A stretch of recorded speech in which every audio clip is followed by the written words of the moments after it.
What you need is what you've got. Thank you for tuning in. This is Sega Dreamcast 1984. Today we are talking about Miss Pac-Man Maze Madness. This is a 3D iteration of the classic Miss Pac-Man. And I love these type of games. You got Frogger on the Dreamcast, which has classic Frogger on it. And you have Centipede, which has classic Centipede on it. So if you like these classic Atari games, or the classic arcade games, the Sega Dreamcast has a couple of gems that shine bright. I always liked Miss Pac-Man over regular Pac-Man.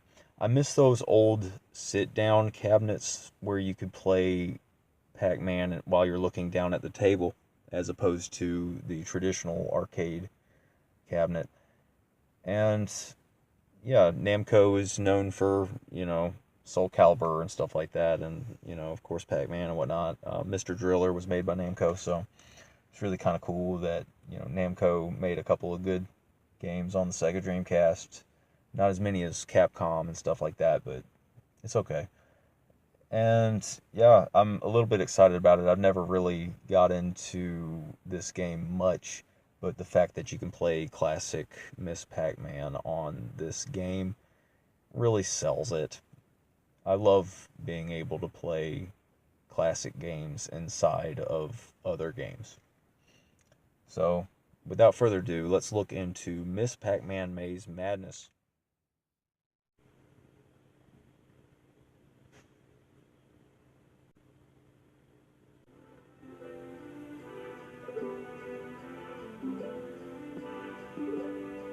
In Pac-World, many lands are powered and sustained by the magical gems of virtue. The wonders of the last 4 uncharted lands are legendary, but each area has been forever separated from the rest of Pac-World by mysterious force fields. I have learned that dark forces are plotting to steal the gems using powerful black magic. They have kidnapped the princess and turned her enchanted palace into the foul castle of haunted Halloween. The princess has never been heard of since.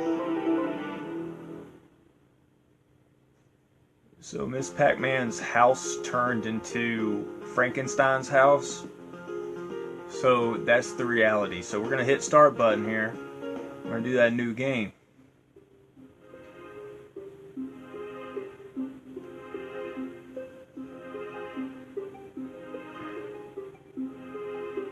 Come on in, my dear. I want to show you my latest invention. I call it the Pactrometer. Yow!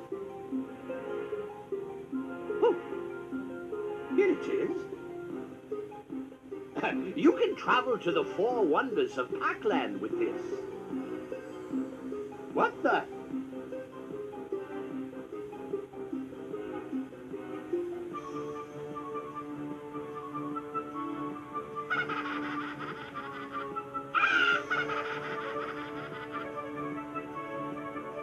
Save Pac-Land! Go! Go get And then she drops the ball. And then queefs.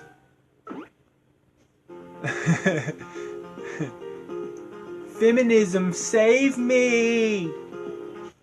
Oh, why did I hit A? I was trying to do the arcade mode. Well, whatever. We'll show the arcade mode here in a minute. You'll be traveling first to Cleopatra. My holograph will help you find the gem of generosity. My demon portal will help you. The blood of children will light up this pentagram. And so this is the main game. It's pretty cool. It's a 3D version. You just kind of tap into other characters. Little dialogue boxes pop up. There's like little symbols and stuff. Like that's the female symbol and stuff. There's a lot of like feminist embedding with this. Like in the game itself, the manual, there was a breast cancer awareness thing, and prostate cancer. You never hear about that. You know, men are dying from prostate cancer, but, you know, who cares? Because men are disposable, right? That's the world we live in. But, you know, hey, there's no point in being negative because there's already enough negativity just everywhere. It's, you know, overwhelming how much negativity is out there, and overcoming it is a real battle, you know. I'm using the analog stick. The D-pad kind of works as well. I don't care what the dude says. I just want to, yeah, I played this game a little bit before, so I can start paying attention once I get to a place I'm stuck. I like that you can just pick up fruit and stuff, just like the old original game.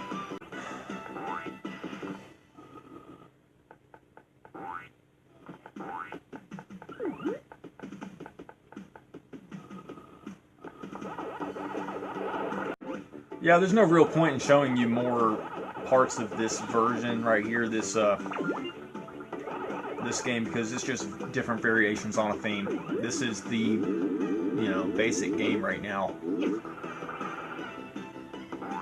You know, you just play, you have fun, you can get kind of far into it before you just kind of get bored. That's what happened to me. I just kind of got bored. The whole thing with Pac-Man is just to see how far you can go. I guess with any classic game, that's kind of what you're in for. You just want to see how far you can get into Frogger, because you can't really beat that game, you know.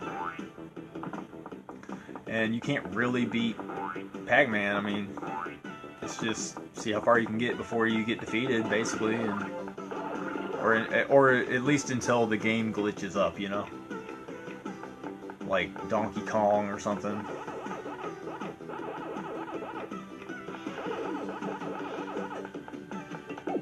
Huh.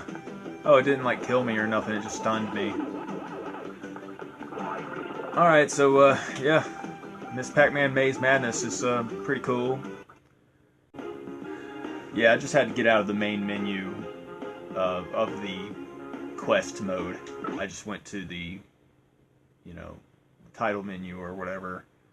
This is what it's all about right here. This is what I'm excited about. Oh man. Can you do the boost? Obviously not. I've played Miss Pac-Man on Genesis before, and I was able to do a boost then. Oh, no, I did not mean to do that.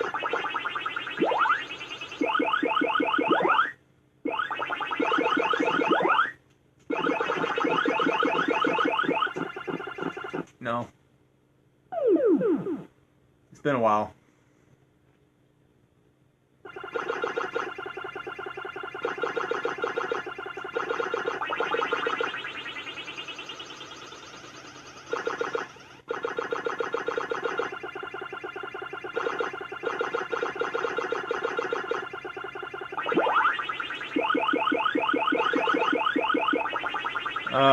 The D-pad sometimes.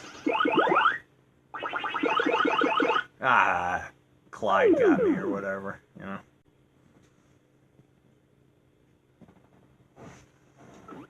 Yeah, so I'm just gonna go ahead and talk about this. Maze Madness is pretty cool. It's just, you know, 3D Miss Pac-Man. I recommend an arcade stick or something, because this, I've been griping about that D-pad, and the D-pad is kind of wobbly.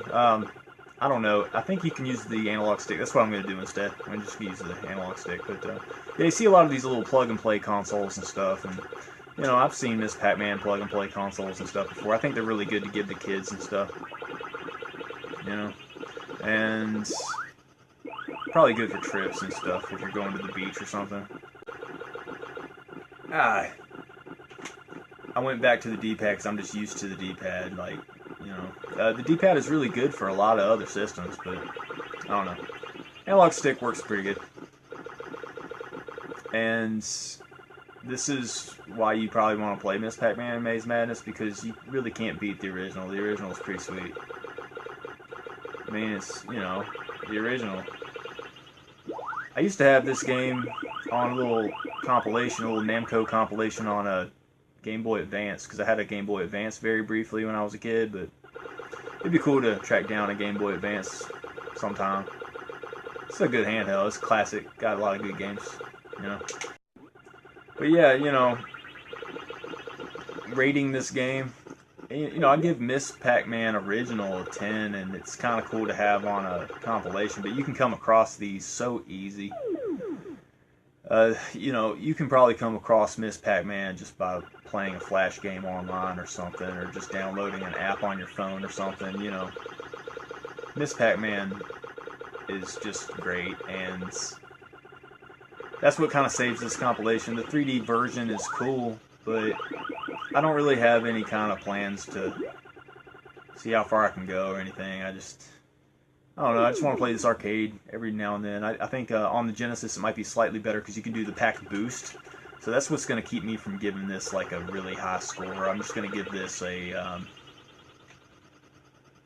8 for trying, because you know, it's not bad. It's just it's a good. I mean, you couldn't boost in the arcade, but it's really nice on the Genesis. Is all I'm saying. But you know, Miss Pac-Man is great. You know, I like playing these games from time to time, like Galaga. I think there was like a Miss Pac-Man / Galaga arcade cabinet that I played as a kid, like in a laundromat before. And I love laundromats, how they have the old arcades. It's like laundromats are the old arcades still, kind of. Arcades never really went away. They just kind of, they're dying out, you know. They're just slowly dying. But, you know, what's there to say? Yeah, I'm going to give this an 8. I'm going to recommend it. I'm going to recommend the Genesis version over this one simply because it's just regular Miss Pac-Man with more modes, and you can, like I said, do the Pac Boost, which is really cool. And there's cool multiplayer modes too. So Miss Pac-Man, man, it's like the original multiplayer console version. Is just really superb. But yeah, I'm going to give it an 8 out of 10. I'm going to recommend it, although I'm going to recommend other versions over it. But, you know, hey, good times. Thanks for watching, guys.